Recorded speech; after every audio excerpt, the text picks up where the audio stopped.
Hello, welcome to Perspectives channel. Different angles for the same situation.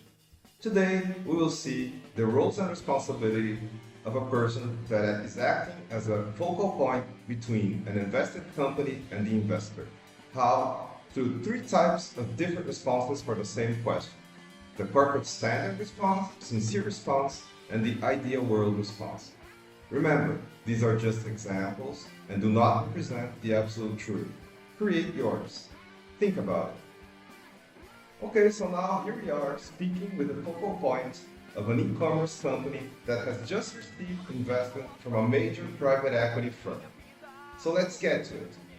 What is it like to be the focal point between the company, the one you're working for that is being invested, and the investor?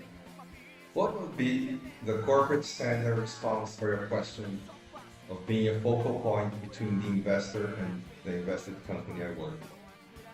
First of all, let me say it's a pleasure to be here. I've been with this e-commerce company for over 5 years, starting as a consultant for planning and special projects, and 2 years ago I became the manager of this department. I have a team now of 5 people. The company began growing rapidly, doubling in size every year for about the last 3 years. I had the honor of participating in this growth directly. This year, after a due diligence process, a large private equity firm decided to invest in us to accelerate our expansion. In planning and special projects, you have always dealt with everything within the company, from supporting product areas to getting involved in IT projects. With this 36-degree view of the business, it was natural for us to also become the strategic planning area. Special projects serves two purposes. We assist departments with their specific projects, and we also implement corporate-wide multi-department projects for the company's growth. Therefore, it was also natural for me to become the focal point between our investor and the company I work for. I report weekly to the investor on our progress. When the investment was formalized, so was the action plan. So I provide reports whether things are going as planned, if anything needs support, if new issues have arisen. I also manage the consultancy companies hired by the investor to support us during this period of hypergrowth. Okay, what would be the sincere response to your question? To be very honest, I'm just trying to survive. Yeah, survive. Let me explain. It's clear that over time, the investor will take over the company's strategic plan. They didn't invest just to be at the passenger seat, they're going to take the wheel. And the investor has plenty of people prepared and ready to take over our strategic planning department. It's a different game. For the aggressive growth that they have planned, they will bring in people much more qualified than I am, with more experience in other companies that scale rapidly and successfully. And those consultancy companies the investor brought in, well, it's obvious they're going to implement more efficient models for special projects and more streamlined processes.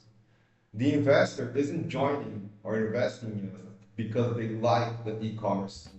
They want to make money, a lot more money than they get from, let's say, a standard bank investor. Could we keep doubling in size every year without the investor? Of course not. We have a ceiling in terms of both people and effort.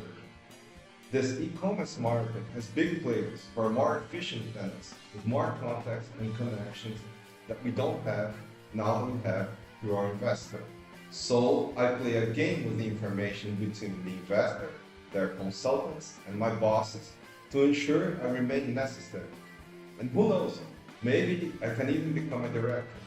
If I pass everything I know or everything that's happening to the consultants, for example, well, I'm no fool. I wouldn't be needed anymore. It's clear that to play in the big leagues now, the profile of our employees will change over time.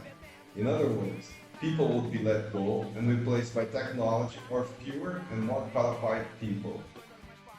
What would be the ideal world response for your question?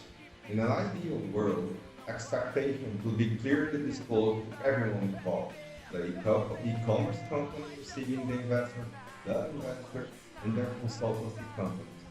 There wouldn't be any office politics or survival games to keep a job or gain more influence and power to climb the ladder within the company organizational structure.